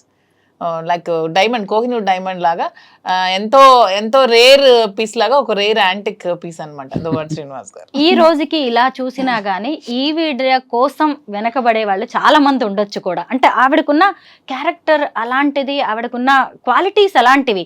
అయినా సరే అసలు మీకోసమే ఆవిడ అలా స్టాండ్ అయిపోయి ఉండడం, ఇంత పిచ్చిగా ప్రేమించడం మీకు ఎప్పుడైనా ఆశ్చర్యంగా అనిపిస్తుందా కదా? ఇదే నేను అదే అనుకుంటాను. నా జీవితం ఎప్పుడూ ఆ ఈర్ష్య, అసూయ, ద్వేషం, ఆధిపత్యాల మధ్య నడిచింది మా ఇంట్లో. ఇలాగే వెళ్ళిపోతానేమో. నేను కొన్నిసార్లు అనుకున్నాను, ఏంటబ్బా ఈ కుటుంబ జీవితం నాకు ఇలా ఉంది, పిల్లల కోసం బాధ్యత వహిస్తూ చాలా ఓర్పు సహనంతో ఉన్నాను, ఇలాగే రహస్యంగా వెళ్ళిపోవాలి. కొంత జీవితం అయిన తర్వాత నేనేమనుకునేవాడిని అంటే ఎక్కడికైనా ఆశ్రమానికి వెళ్ళిపోదాం అనుకునేవాడిని. లేదు, ఎక్కడైనా ఒక 5 ఎకరాల ల్యాండ్ తీసుకొని నీట్గా ఒక చిన్న కుటీరం వేసుకొని ప్రశాంతంగా ఒక్కడనే ఉంటాను, వ్యవసాయం చేసుకుని ఎవ్వరికీ రానివ్వను, నేను ఒక్కడిని ప్రశాంతం బ్రతుకుతాను, నాకు ఒక్కడిని కావాలి, ఏకాంతం కావాలా. విసిగిపోయాను అనమాట ఇంటి వ్యవహారాలకి. అలా విసిగిపోయి నాకు, లేదా ఎక్కడికైనా వెళ్ళిపోదాం దూరంగా, ఇంక అయిపోయి 60 సంవత్సరాల తర్వాత ఇంక ఇదంతా క్లోజ్ చేసేద్దాం అని అనుకున్న నాకు మళ్ళీ ఆశలు చిగురించి నాకు ఒక ప్రేమ అంటే ఏంటో నాకు కూడా అర్థమయ్యేటట్టు, తెలిసేటట్టు, అది కూడా భగవంతుడు నాకు ఇచ్చాడంటే ఆ వెంకటేశ్వర స్వామికి ఏ జన్మలో నేను ఆ స్వామిని నమ్ముతాను ఎక్కువగా. నిత్యం నేను స్వామినే ప్రార్థిస్తాను. నా ఇలవెల్పు స్వామి ఇచ్చిన ఇదే నాకు అని నేను భావిస్తాను. తోటి మగవాళ్ళు కూడా ఈర్ష్య పడే అంత అదృష్టం మీది కదా. అన్నిటినీ డబ్బులతో కొలవలేమో మాధురి గారు. డబ్బు కాదు ఇక్కడ, డబ్బు ఈ రోజుల్లో ఎవరు సంపాదించట్లేదమ్మా, ప్రతి ఒక్కరు డబ్బులు నా దగ్గర ఏముంది ఇప్పుడు అలా అయితే. నిజమే అంతే కదా. నిజంగా అసలు అంటే ఈవిడ అమాయకురాలు అనిపిస్తుంది ఇక్కడ చూసినప్పుడు, మీరు మాత్రం లక్కీ అనిపిస్తుంది. అలా మాట్లాడుతూనే ఉంటారు కానీ అంటే ఆవిడ ఎక్కడ లెక్కలేసుకోలేదండి నేను గమనించినంత వరకు. 100% ట్రూ. నిలబడాలని చూస్తుంది. ఇప్పుడు మా ఇంట్లో జరిగిన సంఘర్షణ తర్వాత ఈయనకు నేను తోడుగా ఉంటానని ఒక డెసిషన్ తీసుకున్నాను. నేను ఒంటరిగా ఏం చేయాలో అర్థం కాని పరిస్థితిలో ఈమె తోడు నాకు ఒక ఆసరాగా దొరికింది అనమాట, ఒక చీకట్లో వెలుగులాగా. అలా దగ్గరైంది. అది ఆ కారణం ఏంటంటే ప్రేమ, హిడెన్ లవ్, ఎక్కడో ఒక దగ్గర బయటపడినటువంటి ప్రేమ ఉంది. అది మా మధ్య ఈ స్థితికి దారితీస్తుంది తప్ప అందరూ ట్రోల్ చేసేటట్టు మేమేదో స్వార్థపూరితంగాను ఇంకొక దురాశ ఆశలతోనో ఇది చేయలేదు. మా పరిస్థితులే మాకు ఈ స్థితికి దారితీసాయి. ఇందులో ప్రేమ అన్నది మాకు ఇంత బలంగా మా అమ్మల్ని దగ్గర తీసింది. ఈ ప్రేమతో దగ్గరైనటువంటి మేము ప్రజలకు కానీ, మా మీద ఆధారపడిన పిల్లలకు కానీ మేము పూర్తిగా భరోసాగా ఉండాలి. ఏదైతే ఇంక శేష జీవితం ఉంటుందో ఆ జీవితంలో మరిన్ని మంచి వ్యాపారాలు చేయాలి, మరింత మందికి ఉపయోగపడాలి, ఒక విమెన్ ఎంటర్ప్రెన్యూర్గా ఆమెను నిల్చోబెట్టాలి. నేను అన్నీ చూశాను. నేను బిజినెస్లో పీక్స్కి వెళ్ళాను, రాజకీయాలు చూశాను, అన్నీ చూశాను. ఇంకా నాకు అది ఇది చూడాలనే కోరికలు అయితే లేవు. ఆమెకు సపోర్ట్గా ఉందాం, ఏం చేస్తే అటన్నిటికీ ముందు సపోర్ట్ చేస్తాను. బిజినెస్లో కానీ రాజకీయాల్లో కానీ ఏం చేసినా పర్వాలేదు. మాధురి గారు, శ్రీనివాస్ గారు ఒక ప్రజాప్రతినిధి. ఆయన హీరోయిజం మీకు బాగా నచ్చుతుంది, ఆయన మంచితనం మీకు బాగా నచ్చుతుంది. కానీ ఆయన ఫ్యామిలీ విషయంలో ఆయనకి ఇంకా బాధ్యత ఉంది. పెద్దమ్మాయి పెళ్ళి అయింది, చిన్నమ్మాయికి ఇంకా ఆయన పెళ్లి చేయాల్సి ఉంది. భార్య సరే ఎటు పోయి ఎటు వచ్చినా ఆమె విషయంలో కూడా ఆయనకి బాధ్యత ఉంది. ఒకవేళ ఆయన ఆ బాధ్యతలు నెరవేర్చే క్రమంలో మీరు ఆసరాగా నిలబడతారా ఆయనకి? అదే చెప్తున్నాను, ఆమె విషయంలో బాధ్యతగా ఉంటూ ఆస్తి అంతా ఆమెకి రాసి వచ్చేసారు. అతను ఇది 0 బ్యాంక్ బ్యాలెన్స్ నా దగ్గరికి వచ్చారు. తను ఒక బాధ్యత పెట్టుకున్నారు. చిన్న పాప పెళ్లికి వాళ్ళు తను ఫైనాన్షియల్ గా అంతా ఇచ్చేసినా సరే తండ్రిగా నా బాధ్యత నేను నిర్వర్తించాలని నాకు అడిగినప్పుడు తప్పకుండా చేద్దాము, మీరు ఎలా చేయాలంటే అలా చేయండి అని చెప్పి నేను కూడా అతనికి సపోర్ట్ చేయడం జరిగింది. ఆ విషయంలో నేను ఎప్పుడు కూడా అతనికి అడ్డు చెప్పేదే లేదు. చాలా మంది ఆడవాళ్ళు ఇలాగా ఇష్టమైన వ్యక్తులను ఇష్టపడుతూ ఉంటారు, కానీ బయటకు చెప్పలేక కొంతమంది అయితే హత్యల దగ్గరకు వెళ్తున్నారు, ఆత్మహత్యల దాకా వెళ్తూ ఉంటారు. అసలు మీరు ఎలా ఫేస్ చేస్తున్నారు సొసైటీని? సొసైటీని నేను ఎప్పుడు నన్ను విమర్శించే వాళ్ళకి నేను ఇది పొంగిపోను, నన్ను విమర్శిస్తే నేనేం కృంగిపోను, నన్ను పొగిడితే నేనేమి పొంగిపోను. రెండు బ్యాలెన్స్ చేసుకుంటూ వెళ్తాను. మనల్ని అర్థం చేసుకున్న వాళ్ళు మనకు దగ్గరగా ఉంటారు, లేని వాళ్ళు దూరంగా ఉంటారు. సొసైటీని ఎప్పుడు ఎవరు పట్టించుకోకండి అమ్మా. సొసైటీ ఎప్పుడు మనం ఎలా ఉన్నా సరే ఎప్పుడు ఏదో ఒకటి అంటూనే ఉంటుందని ఎప్పుడు 10 సార్లు ఇదే చెప్తున్నాను. ఉమెన్ ఎలా ఉన్నా సరే సొసైటీ అనేది కామెంట్స్ చేస్తూనే ఉంటుంది ఎవ్రీ ఫీల్డ్లో. ఈవెన్ సినిమాల్లో కానీ, మీ జర్నలిజంలో కానీ, ఈ సీరియల్స్ యాక్ట్ చేసే వాళ్ళు కానీ, బిజినెస్ ఉమెన్ కానీ, ఏదైనా సరే ఉమెన్ ప్రతిరోజు కూడా ప్రాబ్లమ్స్ ఫేస్ చేస్తూనే ఉన్నారు. ఇలా విమర్శలు, కాంట్రవర్సీలు ఎదుర్కొంటూనే ఉన్నారు. మన ఇంట్లో కూర్చున్నా సరే పక్కింటోళ్ళు, పొరుగింటోళ్ళు, ఎదురింటోళ్ళు ఏవో ఒకటి మాటలు అంటూనే ఉంటారు. కానీ నీ కష్టం వచ్చినప్పుడు ఏ పక్కింటోడు, పొరుగింటోడు, ఏ సొసైటీ కూడా నీ దగ్గరికి రాదు. సో అలా అని మరీ విచ్చలవిడిగా ఉండమని నేనైతే చెప్పను. కానీ మీ నచ్చినట్టు, మీ మనసుకు నచ్చినట్టు, మీ వల్ల ఎదుటి వాళ్ళు ఇబ్బంది పడకున్నా, మీరు ఒక కన్నీరుకి కారణం కాకుండా ఒక జీవితానికి మీరు హ్యాపీగా లీడ్ చేయండి. అంతేగాని ఎవరి కోసం మీ లైఫ్ ని సాక్రిఫైస్ చేయకండి. సంఘంలో ఉంటూ సంఘానికి అన్యాయం చేయకూడదు. మనం అంతే. మోసాలు, అన్యాయాలు, అక్రమాలు, ద్రోహాలు, దేశ ద్రోహాలు చేస్తే ఈ సంఘంలో మనకు చెడ్డ పేరును తెస్తాయి. ఎదుటి మనిషి కన్నీటికి మనం కారణం కాకూడదు. ఎదుటి మనిషిలో సంతోషానికి మనం కారణమైతే చాలు. ఆ సంతోషానికి కారణం కాకపోయినా పర్వాలేదు, కానీ కన్నీటికి మాత్రం కారణం కాకూడదు. ఈ ప్రిన్సిపల్స్ మనం ఎప్పుడైతే ఉంటామో, వ్యక్తిగత విషయాలకి ఈ ప్రిన్సిపల్స్ ఉన్నప్పుడు వ్యక్తిగత విషయాలకు సంబంధం ఏంటి? ప్రతి జీవితంలో కూడా మీరు అన్నట్టు చాలామంది చాలామంది మగాళ్ళకి భార్యా బాధితులు ఉన్నారు, కుటుంబపరమైన ఇబ్బందులు ఉండేవాళ్ళు ఉన్నారు, మానసిక రోగాలతో బాధపడుతున్న వాళ్ళు ఉన్నారు, ఆర్థిక ఇబ్బందులతో ఉన్న వాళ్ళు ఉన్నారు, ఎన్నో సమస్యలతో ఉన్న వాళ్ళు ఉన్నారు. అలాగే మహిళలు భర్త వేధింపులతో బాధపడుతున్న వాళ్ళు ఉన్నారు, అలాగే కుటుంబ సంబంధాలతో బాధపడుతున్నటువంటి వాళ్ళు ఉన్నారు. ఇవందరూ ఈ సమస్యల మధ్య వాళ్ళ వ్యక్తిగత జీవితాల్లో ఏదో ఒక నిర్ణయం తీసుకోక తప్పదు. ఒక కోణం ఉంటుంది, అది తప్పు కాదు. అది వాళ్ళ వ్యక్తిగత పరిస్థితులను బట్టి వాళ్ళ నిర్ణయం తీసుకున్నంత మాత్రాన్ని ఇది సమాజానికి సంబంధించినటువంటి విషయంగా భావించి ఆత్మహత్యలకు ఇంకో రకంగాను జీవితాన్ని త్యజించడం అన్నది దుర్మార్గం. ఇలా ఎవ్వరు చేయకూడదని నేను కోరుకుంటున్నాను. మళ్ళీ మనం పుట్టాం, ఒకసారి పుడతాం. సైంటిఫిక్గా ఆలోచిస్తే ఈ పుట్టిన జీవితం చాలా చిన్నది. ఈ చిన్నదానిలో సంతోషంగా ఉండడానికి ప్రయత్నించాలి, ప్రేమతత్వంతో ఉండడానికి ప్రయత్నించాలి. ఎవరి ఇష్టం వాళ్ళది, ఎవరి వ్యక్తిగతం వాళ్ళది. నీ మనసుకు నచ్చిందా, నీ మనసుకు నచ్చినట్టు నువ్వు చెయ్యి. ఒక సినిమాలో మహేష్ బాబు అంటాడు, you are the hero of your life. నిన్ను నడిపించుకునే శక్తి నీలోనే ఉంటుంది. అల్టిమేట్గా నీ విజయానికి నువ్వే కారణం, నీ పతనానికి నువ్వే కారణం, పక్కోడు కాదు. సో మనం జీవితాన్ని మనం చక్కగా నడిపించుకుందాం. ఇందులో ఒకరికి బాధ కలిగించకుండా ఉండాలనుకునే నీ ప్రిన్సిపల్ నువ్వు పెట్టుకుని అన్నీ చేసుకోయే నష్టం లేదు. ఇదేం తప్పు కాదు. దీన్ని రహస్యంగా మాధురి ఎవరో నాకు తెలియదు, శ్రీని ఎవరో నాకు తెలియదు అని తను అనేయచ్చు, తప్పించుకోవచ్చు. అందరూ చేస్తున్నది ఇదే. మేము అలా చెప్పదలుచుకోలేదు. చేసింది స్పష్టంగా క్రిస్టల్ క్లియర్గా. నేను పొలిటీషియన్ అయినా, రాజకీయాల్లో ఇలా ఉండకూడదు, ఇలా మాట్లాడకూడదు, ఇలా చేయకూడదు అనుకునే వాళ్ళకి కూడా నేను చేసింది స్పష్టంగా చెప్పాను. మీరు చేసింది చెప్పలేకపోతున్నారు. మీ షర్టు విప్పితే ఉన్న మచ్చలన్నీ కూడా తెలుస్తాయి. నా షర్టు విప్పాను కాబట్టి నా మచ్చల గురించి విమర్శకులు మాట్లాడుతున్నారు. విమర్శకులు మీ షర్ట్లు కూడా విప్పితే మీ మచ్చలు కూడా బయటకు తెలుస్తాయి. దయచేసి విమర్శించి మీరేదో స్వర్గం నుంచి దిగి వచ్చినట్టు మాట్లాడద్దు. ఇలాంటి విమర్శల వల్ల చాలామంది జీవితాలు త్యజించుకుంటున్నారు, ఇలాంటి మాటల వల్ల. అలాంటి వాళ్ళకి మేము ఉదాహరణగా ఏం చెప్తున్నాం అంటే ధైర్యంగా ఉండండి, ఎవరిని ఖాతరు చేయకండి, విమర్శల్ని పక్కన పెట్టండి. విమర్శించేవాడు పనికి మాలినవాడు, చేతగాని వాడే విమర్శిస్తాడు.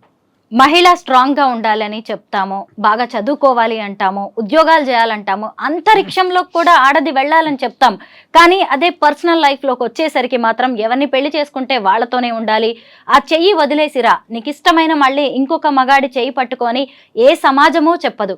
కానీ ఇప్పుడు వీటన్నిటిని కూడా బద్దలు కొట్టారు మాధురి గారు. మీరేమంటారు మహిళలకు ఇప్పుడు హిందూ సంబంధించిన సాంప్రదాయ ప్రకారం పెళ్లిళ్ళు ఉంటే మరి డైవోర్స్ సిస్టమ్ అనేది ఎందుకు తీసుకొచ్చారు అసలు? అది అది తీసుకురాకుండా తప్పండి. ఉండాల్సింది కదా, మరి ఎందుకు డైవోర్స్ సిస్టమ్ అనేది ఎందుకు వచ్చింది అసలు? అది తప్పదు. మరి అది ఉండే ఉండకూడదు. అప్పుడు ఒకరితో పెళ్లి చేసుకుని ఆగిపోవాలంటే డైవోర్స్ సిస్టమ్ ముందు బ్యాన్ చేయాలి. వివాహాలకు వచ్చేటప్పుడు తల్లిదండ్రులు అనేవాళ్ళు పెంచాలి, పోషించాలి, చదివించాలి, ఉన్నత స్థాయికి తీసుకురావాలి, అన్ని చేయాలి. వివాహం వచ్చేటప్పటికి ఆ వ్యక్తిగతంగా ఆ బిడ్డకున్న ఆలోచననే మనం ప్రొటెక్ట్ చేయాలి, మగవని ఆడవని. ఇప్పుడు నా కూతురు ఉంది, పెద్ద కూతురు, నేను ఒక ఇష్టమైన ఒక వ్యక్తిని పెళ్లి చేసుకుంటాను, ఓకే గో హెడ్ అన్నాను. పాప ఇంటర్ కాస్ట్ మ్యారేజ్ చేసుకుంది. అలాగా డబ్బులు గట్టిగా ఖర్చు పెట్టి పెళ్లి చేశాను, నేనేం వద్దనలేదు. అసలు ఇంతవరకు మీకు ఒక విషయం చెప్పినా అబ్బాయి ఏ కాస్ట్ కూడా శ్రీనివాస్ గారు తెలియదు. నేను పట్టించుకోను. నీకు ఇష్టం కదా చేసుకో అంటే నేను ఆచరించి నేను చెబుతున్నా, నేను తండ్రినే. ఇలా ఆచరించే తండ్రులు ఎవరైనా ఉంటే వాడు ఒక మూర్ఖుడు, చేతగానివాడు. పిల్లలని ఒక స్థాయికి తీసుకురావటమే నీ బాధ్యత. వాళ్ళ జీవితం వాళ్ళది, వాళ్ళకి విడిచిపెట్టాలి. చాలామంది తల్లిదండ్రులు ఏమనుకుంటారంటే నా కొడుకు నాకు చల్లగా నాకు చూడాలి, కోడలు వచ్చిన తర్వాత ఆ కోడల్ని వాళ్ళిద్దరు సంతోషంగా ఉంటే దాన్ని జెలస్గా ఫీల్ అయ్యి నన్ను నిర్లక్ష్యం చేస్తున్నాడు నా కొడుకు అంటారు. తప్పది. పెళ్ళయిన తర్వాత ఇంక నీ కొడుకుతో నీకు సంబంధం వద్దు, నీ కూతురుతో నీకు సంబంధం వద్దు. వాళ్ళు హాయిగా బ్రతకని, నీ కాళ్ళ మీద నువ్వు బ్రతుకు. బాగులేనప్పుడు వాళ్ళే వస్తారు, లేనప్పుడు దేవుడు ఉన్నాడు చూస్తాడు. అంతేగాని లేనిపోని ఆలోచనలు పెట్టుకొని మారుతున్న ఈ జనరేషన్లో ఇంకా మనం అన్ని విషయాల్లో తలదూర్చడం వల్ల ఈ గొడవలు వస్తాయి, స్పర్ధలు వస్తాయి, విడిపోతారు, గొడవలు పడతారు. ఆయన పిల్లల్ని అంతవరకు అల్లారు ముద్దుగా పెంచుతారు. పెంచినప్పుడు ఇష్టం వచ్చినట్టు పెళ్లి చేయమంటే హత్యలు చేస్తున్నారు, పరువు హత్యలు అంటున్నారు. కులం ఏమైనా తిండి పెడుతుందా? క్యాస్ట్కి ఏముందా? అందరూ హ్యూమన్ బీయింగ్సే కదా. ఈ క్యాస్ట్ ఫీలింగ్ ఎందుకు అసలు? మాధురి గారు, మీరు శ్రీనివాస్ గారిని ఏమని పిలుస్తారు? నేను రాజా అని పిలుస్తాను. ఎందుకని? ఆయన కింగ్ అనా? అలాంటి క్వాలిటీస్ ఉన్నాయని. ఏంటండి రాజాకు ఉండే క్వాలిటీస్ చెప్పండి. ఎంతకన్నా క్వాలిటీస్ ఏముంటుంది? ప్రజల కష్టం ఉందంటే అక్కడ వెళ్ళి అతను ఉంటారు. 600 106 వాళ్ళ కష్టంలో ప్రతి క్షణం పాలు పంచుకుంటారు. అంతకన్నా ఇంకేం ఉండాలి క్వాలిటీస్ కింగ్కి? అందుకే నాకు ఎప్పుడు రాజాలా కనిపిస్తాడు. సినిమాల్లో చూస్తాం కదా హీరోస్ ని, మీకు రియల్ లైఫ్ లో హీరో. హీరో మీరు అన్యాయం జరుగుతుంది అంటే ఆడు ఎవడైనా నేను విడిచిపెట్టే ప్రసక్తి లేదు, నిలబడిపోతాను అడ్డంగా. రాజకీయం కోసం అడ్డదారులు తొక్కరు, ఎవరి కాళ్ళు పట్టుకోడు, ఎవరికి రిక్వెస్ట్ చేయడు, ఎవరికి బెక్ చేయడు. ఎవరైనా ఇతని పైన ఉన్నారు వాళ్ళకి వెళ్ళి బతిమాలితే నాకు ఈ పదవి వస్తుంది అంటే పదవి లేకపోయినా పర్వాలేదు, నేను మాత్రం ఇలాగే ఉంటానంటారు. ఇంతవరకు ఏ రోజు కూడా నాకు ఈ పదవి కావాలి, నా టికెట్ కావాలని ఏ రోజు కూడా చేయి చాచి ఎవరికి అడగలేదు. అన్ని అతని కాళ్ళ దగ్గరికి వచ్చాయి అంతే. అతని దురదృష్టం, అతని ఫ్యామిలీ పరంగా కొన్ని ప్రాబ్లమ్స్ ఫేస్ చేయడం వల్ల అతి తక్కువ ఓట్ల మెజారిటీతో 3000 2000 ఓట్లతో, అది కూడా ఫ్యామిలీ ప్రాబ్లమ్స్ వల్ల ఓడిపోయారు తప్పితే అతను ఎప్పుడు ప్రజా జీవితంలో ఎప్పుడో నగ్గేశారు. మీరు ఆవిడ ఏమని పిలుస్తారు? రాజు అంటే ఏంటి? రాజా రాజు రాజు ఏంటండి? ఏమైనా పర్టికులర్? అలా ఏం కాదు, మా ఇంటి దేవత కులదేవత రాజులమ్మతల్లి అనమాట. సో అలాగా మా ఇంటి దేవత అని చెప్పి నాకు అలా రాజు అని పిలుస్తారు. అలా ఎప్పుడైనా మీరు ఆయన మీద అలుగుతారా అండి? చాలా సార్లు. ఎందుకు? ఏంటి రీజన్స్ ఏముంటాయి? నాకు చిన్న ప్రియారిటీ దగ్గర నేను తట్టుకోలేను. మీకు ఇంకా నా చెప్పాను కదా, నాకు పదవులు డబ్బులు ఇవన్నీ కాదు, ప్రియారిటీ కావాలి, ప్రేమ కావాలి. ఆ తగ్గితే మాత్రం నేను ఊరుకోను. అలాగే వెళ్ళి సారీ చెప్పేమని అడిగేస్తాను, ఎందుకంటే ఎక్కువసేపు ఉండలేను కదా. మళ్ళీ ఆయనే కావాలి మీకు. ప్రియారిటీ తగ్గడం అంటే ఏం చేస్తూ ఉంటారు? అంటే ఏదైనా చిన్న కోపం వచ్చింది అనుకో, నాతో ఒక అరగంట ఇలా మాట్లాడడం మానేస్తారు. ఆ అరగంట మాట్లాడడం మానే నేను తట్టుకోలేను. సో ఆ గ్యాప్ లో కూడా వెళ్ళి త్వరగా నాకు సారీ చెప్పి మాట్లాడే అని చెప్తా. ఏడ్ చేస్తారా ఎప్పుడైనా మీరు? ఏడుస్తాను కూడా. అమ్మో, మీకు 2 అమ్మాయిలు కాదు 3 అమ్మాయిలు కదా. కొంచెం చైల్డిష్ పాపం. తను గడుసు దాన్ని అనుకుంటారు కానీ ఇన్నోసెంట్. చూసే వాళ్ళైనా సరే మీరు చాలా సెన్సిటివ్, ఐఎమ్ వెరీ సెన్సిటివ్. చెప్తున్నాను కదా, ఎవరో వచ్చేదో కష్టం ఉందంటే వెంటనే అతను చెప్పకుండా కూడా డబ్బులు ఇచ్చేస్తూ ఉంటాను. ఇది కూడా నేను ఎందుకో గమనించాను, కొంచెం మంచి హార్ట్ విడిది. ఎన్నోసార్లు తిట్లు కాస్తాను, అతను తెలియకుండా చాలా మంది వస్తూ ఉంటారు. అమ్మాయి ఇలా ఉందంటే అది నిజమోగా తెలుసుకోకుండా చేస్తూ ఉంటాను. చాలా సార్లు తిట్టారు కూడా, తెలుసుకో ముందు నిజమా కాదా అని. నాకు తెలిసి చాలా మంది 50 లక్షలు తను వడ్డాణం ఇచ్చేయటం, వడ్డాణం ఇచ్చేసారా? మరేంటి ఎవరికండి ఏమైంది ఆర్నమెంట్ అంటే వాడికి పాపం ప్రాబ్లంలో ఉన్నాడు, ఏదో ఫంక్షన్ ఉంది వాళ్ళ కూతురుది, మెచ్యూరిటీ ఫంక్షన్, అందుకే ఇచ్చేసానంటే. ఏం చేశారు అలాగే ఇంతకీ? ఆయన గోల్డ్ తీసుకెళ్ళిపోయాడా? ఎన్నో దానాలు ధర్మాలు ఇలా వడ్డాణం వెనక్కి ఇవ్వట్లేదు, అప్పులని ఆడు అడుగుతుంటే ఇచ్చేయటమే. అవన్నీ కొంచెం ఇప్పుడు మానుకున్నాను స్ట్రాంగ్ గా. మీరిద్దరు గిఫ్ట్స్ ఇచ్చుకుంటూ ఉంటారు, ఏం తక్కువైందని ఇలాగా చిన్న చిన్న గిఫ్ట్స్. ఆవిడ వడ్డాణాలే ఆవిడ దానం చేసేస్తుందంటే గిఫ్ట్స్ బాబోయ్. ఇచ్చుకోవడం అని కాదు, శ్రీనివాస్ గారు వాడే ప్రతి వస్తువు కూడా నేను కొని పెట్టిందే పెట్టుకోవాలని అదొక చిన్న ఏమి ఇచ్చారు ఇప్పటిదాకా గిఫ్ట్స్ ఆయనకి? ఇప్పుడు రింగ్ ఉందనుకో, అది నేనే దగ్గరుండి చేయిస్తాను, అది నేను చేస్తే పెట్టుకోవాలి. ఈ బ్రాస్లెట్ నేనే ఇచ్చి అదే పెట్టుకోవాలి, అతని దగ్గర ఎన్ని ఉన్నా పెట్టుకోవాలి, నేను ఇచ్చిందే పెట్టుకోవాలి. అలా ఉంటుంది నాకు చిన్న ఫీలింగ్. శ్రీనివాస్ గారు అనిపిస్తుందా ఇంత ప్రేమను భరించడం కూడా కష్టమే అని? చాలా అదృష్టవంతుడిని. అదృష్టం నిజంగానే. అవును, మీరే అదృష్టవంతుడిని. వెంకన్న దయ్య. అంతేనండి, నిజంగా మీరిద్దరు భలే మీడియా ఫ్రెండ్లీ. అసలు అందరికి ఎవరికైనా ఇంటర్వ్యూ మీడియా ఫ్రెండ్లీ కాదు, friendly to everyone, public people అంతే. మీడియా అంటే మాకు స్పెషల్ గౌరవం కూడా, respect. నిజంగానే నేను చిన్నప్పటి నుంచి రాజకీయాల్లో కూడా మీడియాకి ఎక్కువ ప్రాధాన్యత ఇచ్చుకుని వచ్చేవాడిని. నా ఎలివేషన్ కూడా మీడియా చేశారు నన్ను. వాళ్ళే నన్ను రాజకీయంగా ఈ స్థాయికి తీసుకొచ్చారు. ఆ ప్రేమ ఎప్పుడూ ఉంటది మీడియాలో. మీడియా పట్ల ఎవరు అనుచితంగా బిహేవ్ చేస్తే నచ్చదు, ఎందుకంటే మీ మీడియా వాళ్ళే మమ్మల్ని పైకి తేవాలన్నా మమ్మల్ని చేయాలన్నా చాలా ఇదిగా టెక్కల్లో సామాన్యమైన విలేకరు దగ్గర నుంచి జిల్లా రాష్ట్రం వరకు అందరితో సమానంగా ఉంటాం, అందరితో క్లోజ్ గా ఉంటాం. నేను చాలా సార్లు టెక్కల్ మీడియా అంతా నాకు ఫ్రెండ్లీ. మాధురి మేడం అంటే మా మీడియా అందరికి ఇష్టం, ఎందుకంటే పాపం వాళ్ళందరూ చాలా కష్టపడుతూ ఉంటారు, సాలరీస్ ఉండవు, ఏం ఉండవు. పాపం వాళ్ళ ప్యాషన్ తో ఈ మీడియాలో చాలా మంది పని చేస్తూ ఉంటారు. వాళ్ళందరికీ నేను ఎప్పుడు సపోర్ట్ చేస్తూ ఉంటాను. ఎప్పుడైనా ఎవరైనా ఏదైనా అడగండి, ఇచ్చేస్తారనుకుంటా కొంచెం. అయితే మీ కపుల్ని చూసాక కొంతమంది దీన్ని పాజిటివ్ గా చూస్తున్న వాళ్ళు ఉన్నారు, నెగిటివ్ గా చూస్తున్న వాళ్ళు కూడా ఉన్నారు. అయితే కామెంట్స్ విపరీతంగా వస్తూ ఉంటాయి, అప్రిషియేట్ చేసే వాళ్ళకంటే కూడా చాలా నెగిటివ్ కామెంట్స్, ట్రోలింగ్. ఇప్పుడు ఈ ఇంటర్వ్యూ మీద కూడా ఖచ్చితంగా ట్రోలింగ్. అవన్నీ పెయిడ్ కామెంట్స్. నేను ఎంక్వైరీ చేశాను. మెయిన్ ఏంటంటే మేము పవన్ కళ్యాణ్ లేకపోతే లోకేష్ చంద్రబాబు నాయుడు విమర్శిస్తాం, కానీ ఆ పొలిటికల్ పీపుల్ కొంతమంది చేస్తున్నటువంటి కామెంట్స్, అవి పొలిటికల్ యాంగిల్లో మేమంటే పడని వ్యక్తులు మా శత్రువులు ఒకే ఐడి నుంచి ఒక 10 కామెంట్స్ వస్తాయి, మీరు చూడండి. అందులో ఒకే ఐడి నుంచి 10 ఉంటాయి వరుసగా. అది కావాలని ఇది కొన్ని ఐడీలు క్రియేట్ చేసి ఫాల్స్ ఐడీలతో కూడా చేస్తారు. అవి రియల్ పీపుల్ కారండి, ఆ కామెంట్స్ని పట్టించుకోవాల్సిన అవసరం లేదు. ఒకవేళ రియల్గా చేసినా ఖాతరు చేయాల్సిన అవసరం లేదు. దిస్ ఈజ్ మై లైఫ్, నేను ఇలా డెసిషన్ తీసుకున్నాను, మేము ఇద్దరం ఇలా ఉంటున్నాం, మేము చెప్తాం, ఇంకేం చెప్పాలి చెప్పండి. కానీ ఎవరు ఏమనుకున్నా కానీ మనకి నచ్చిందే చేయాలి, మన జీవితం మనది అని నిజంగా మీ ఇద్దరు చాలా మందికి అయితే ధైర్యాన్ని ఇచ్చారు. ఏ మాటకు ఆ మాటే. అది మాత్రం ఒప్పుకొని తీరాలి, నన్ను కూడా తిడతారేమో. మీరు మంచి చేశారు. ఎందుకంటే నిజంగా ఒక రిలేషన్ లో అంత బలవంతంగా ఉండడం కంటే బయటకు వచ్చి నచ్చిన వ్యక్తుల్ని, పైగా మీరు ఎక్కడా దాచిపెట్టలేదు దేన్ని కూడా. అదే అంటున్నాం కదా, నేను ఫస్ట్ టైం ఇంటర్వ్యూ ముందుకు వచ్చాను, అప్పటికే మేము 2 years నుంచి ఉన్నాము, మా పబ్లిక్ అందరికీ తెలుసు. వచ్చి ఓపెన్ గా చెప్పాను, దాన్ని కూడా చాలా ట్రాల్స్ చేశారు, ఫేస్ చేశాను అంతే. శ్రీనివాస్ గారు నాకేం సంబంధం లేదు, అతను ఎవరో నాకు తెలియదు అని చెప్పి నేను ఉండొచ్చు, అందరూ చేసేటట్టు సీక్రెట్ గా మేము కలవచ్చు, కలిసి ఉండొచ్చు, అన్నీ చేయొచ్చు. అలా ఏమీ లేదు, ఓపెన్ గా ట్రాన్స్పరెంట్ గా క్లియర్ గా క్రిస్టల్ క్లియర్ గా ఉన్నాం. మా తెలంగాణలో మీరు స్టార్ట్ చేయబోయే saris and jewellery business super success అవ్వాలని మేమైతే కోరుకుంటున్నాం. Thank you so much.